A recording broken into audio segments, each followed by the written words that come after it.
Hello, hello, good morning, good evening, good night, wherever you are around the world. This is Frank. I'm the host for Frankly Speaking.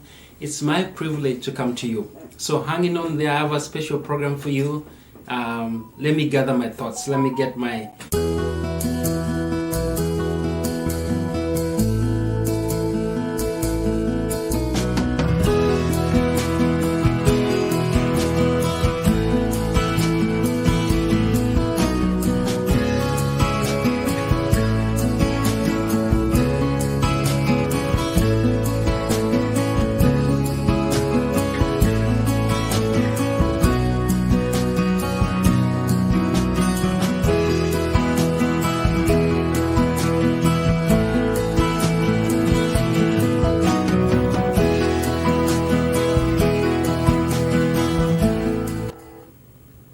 Again, good morning, good evening, good night here and there and around the world, wherever you are. Thank you for giving me a minute to gather my thoughts. I'm the host for Frankly Speaking. I have a special program for you. I want to talk about money and faith. Money and faith. You ready for this? Welcome again. Let's dive into this. I want to talk about principles. The Bible talks about money. With all this that is going around, people worried and trying to figure out money and how to accumulate money and how to make more money and how to what's money is the big question. So let's look at 7 Bible principles about money, and then I'll talk about something that is special that is coming up for you. So hanging on there. Principle number 1, give. Proverbs 19:17 and Proverbs 22:29 talks about giving. If you have money, if you want money, you have to have this principle. Proverbs 19 says, I'll read it here, I'll put this online. Whoever is kind to the poor lends to the Lord. That is Proverbs 19:17. Whoever is kind to the poor lends to the Lord, and He will reward them for what they have done. So if you're lending to the poor, you're giving it to God, and you get a reward for that. Proverbs 22:9. The generous will themselves be blessed, for they share their food with the poor. So if you're generous, you will share your food with the poor, and God will bless you, and you will be a blessed man. So if you have some cash, if you have some money, and the Bible principle is share it. Principle number 2, invest. If you have money, invest it. This is probably one of the big ones on how to invest money. So when you have some money, invest it. The Bible principle here is Proverbs 31:16. She considered a field and buys it. That is Proverbs 31:16. She considers a field and buys it. Out of her earnings, she plants a vineyard. So this is a smart woman. She has some, from her earnings, she goes and buys a field, she plants a vineyard, and she gets more earning from it. So that is a principle of investing. So if you have money, you have to invest. Number 2, Ecclesiastes 11:2. Invest in 7 ventures. Yes, in 8, you do not know what disaster may come upon the land. So this principle is saying that you have to invest in different areas. And when I got interested in money, I have talked to some of my friends, and I realized some of you invest in Bitcoin, some of you invest in stock market, Wall Street, some of you have opened companies and you're doing different things. So that's a very good Bible principle. Invest. If you want money and you have money, invest money. Invest money.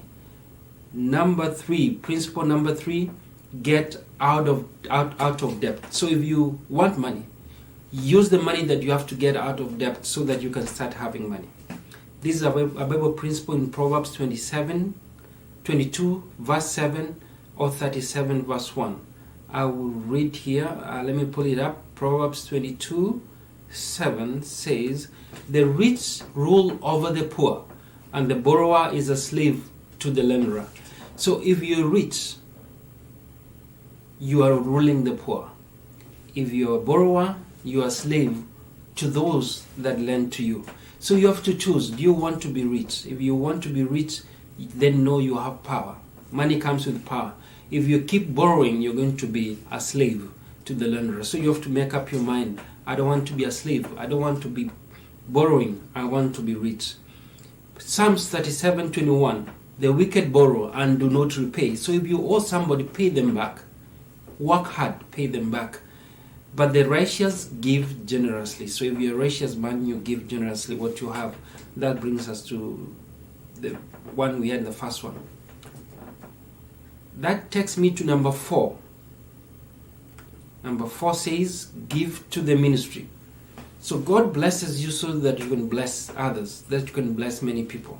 So principle, give to the ministry. Malachi 3:8, Galatians 6:6, 1 Corinthians 9:11 and 14. I will read only 2.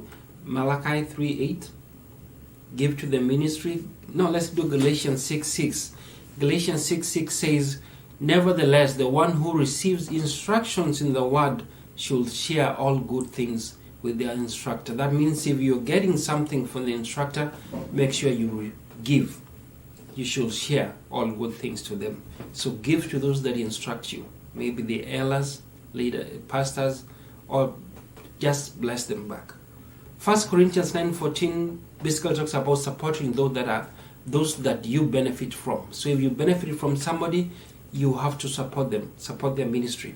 1 Corinthians 9:11 is not too much to give material reward. Paul is asking that when we bless you, we learn to study, to come and bless you. It's good to give material stuff to them so that they don't have to suffer through the material things. And then Malachi 3:8, this is the one that most of you study in Bible, churches and pastors teach this most.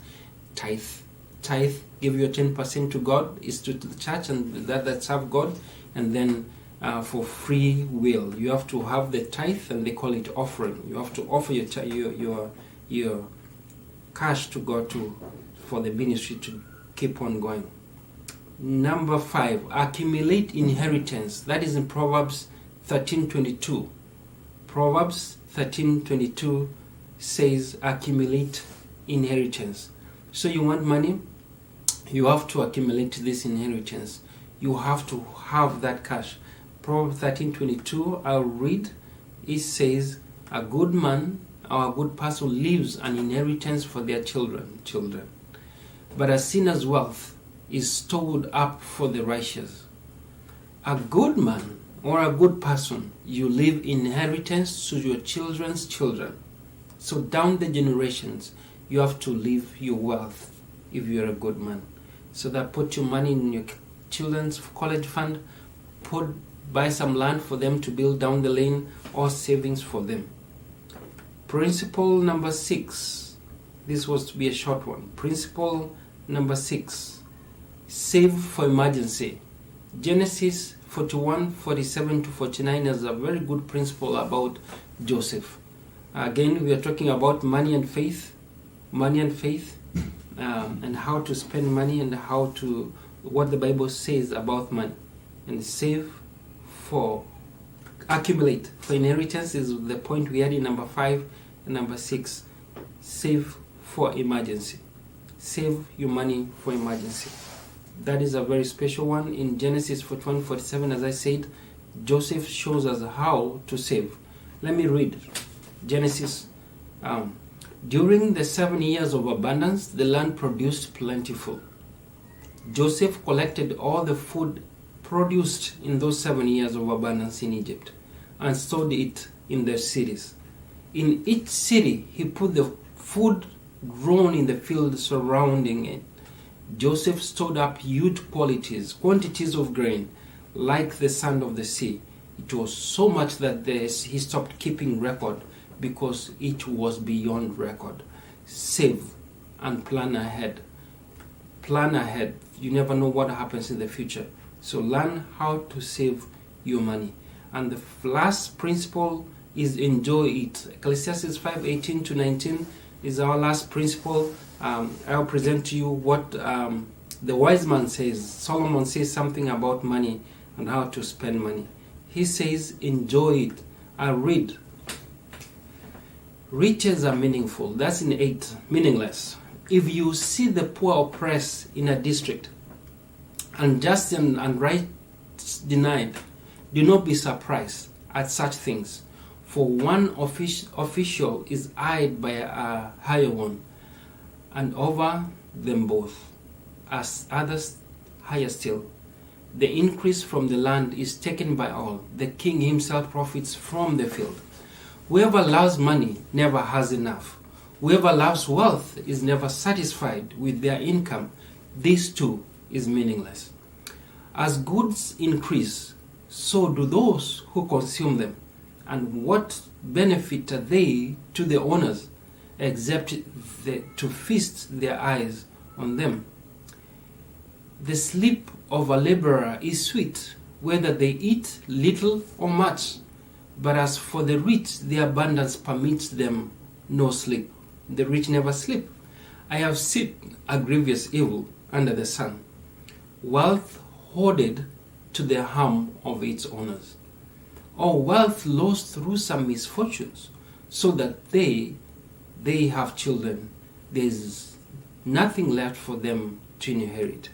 Everyone comes naked from their mother's womb, and as everyone comes so they depart. Everyone comes from their mothers naked, and so as they come, they will depart. They take nothing from their toil that they can carry in their hands. This too is a grievous evil. The last one, as everyone comes, so they depart. And what do they gain? Since they toil for the wind, all their days they eat in darkness, with great frustration, affliction, and anger. This is what I have observed to be good, that it is appropriate for a person to eat, to drink, and to find satisfaction in their toilsome labor under the sun during the few days in life God has given them. So, for this is their lot. Moreover, then God gives someone wealth and possession and the ability to enjoy them, to accept their lot and be happy in their toil. This is the gift of God. So the psalmist is saying, enjoy your money. So again, I just presented the 7 principles about the Bible and money. What the Bible talks about money. I said principle number 1, give. Principle number 2, invest. Principle number 3, get out of debt. If you want money, you have to get out of debt because you are a slave to the one who gives you. Principle number 4, give to the ministry. It says those that benefit from, you give to them. Point number 5, accumulate inheritance. You have a right, you need to accumulate inheritance, and you have to use your income to do that. And number 6, save for emergency. Save for emergency. And the last one, enjoy your money. Those are the Bible principles that I've learned on about money. Now, I'm going out for a journey to study about money, and I want to invite everybody who will be watching, who will be listening, shoot me an email. I have bought few books that I'll be using. The first book is Rich Dad, Poor Dad. This is a very good book. I have listened to it on audio. It's on YouTube. You can buy it. It's around $4. Rich Dad, Poor Dad. This is a very good book to open and read about finances for you, even your children, or your grandchildren. It's time to read this book and give it to them. I'll be studying this book. The second book I'll be looking at is The Richest Man in Babylon. The Richest Man in Babylon. This book is awesome. I've listened to it on YouTube too. There's an audio version of it. Please, if you want to learn how to spend and use money and invest money, this is a good book. The third book is The Sons of Success. The Sons of Success. I don't know if it's clear. This book is $8. It's a special book. You need to get this book if you want to learn. And finally, one most important book that I've bought and I'm trying to read is You're Saving Your Money Life at 40. Your Money Life, Your 40s. This book has 30s, 20s, 50s. So 40s, you're talking about buying a house, paying mortgage, and paying your money off, how to cut your expenses, how to live happily, how to determine your percentage in your income and how you spend your money, how to determine whether you're overwhelmed by money, like how you spend, how you plan for your saving and retirement, and how to retire. Talks about how to retire and how to choose a financial advisor. Do you have a financial advisor? This is a good book to read. So I want to present these 4 books. I'll be reading them. I'll be coming live. I'll be sharing what I've learned about money, about saving, about finances. I hope they will bless you. They will help you. Money comes with power. And if you have some cash, you are able to even through like this hard season, you note that a comment I read on Facebook, somebody says this, the love of money is the root of all evil, and the lack of money too is the root of all evil. God wants to bless you, that's for sure, and the way He will bless you is for you to know the blessings that He's giving you. And now you can't ask for money if you don't know how to use it.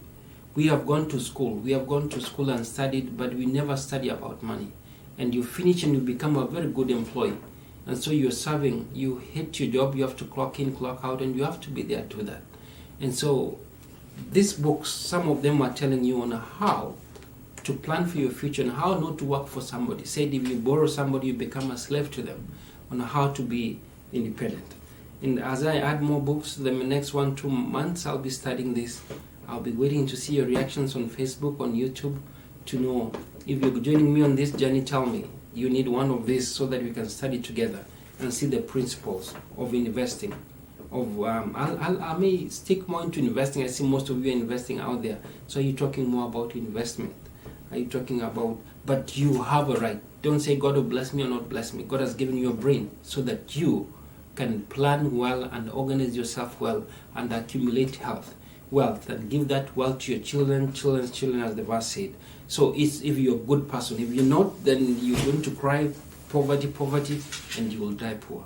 You have to get up your butt, get up to work and work hard and invest and use that money to work for you to get more money. That's a little bit of Rich Dad Poor Dad. This is the end of this. I did a 30-minute session, no, 17 minutes. Awesome. May God bless you. I really appreciate you joining me through this session. Send a comment, send me a message. I'll know what you want. And every Sunday as I come on, talk about money in the next 2 months. May God bless us together. So bye for now. I will ask that God will bless you. Thank you. I see a message there. May God bless you for the messages.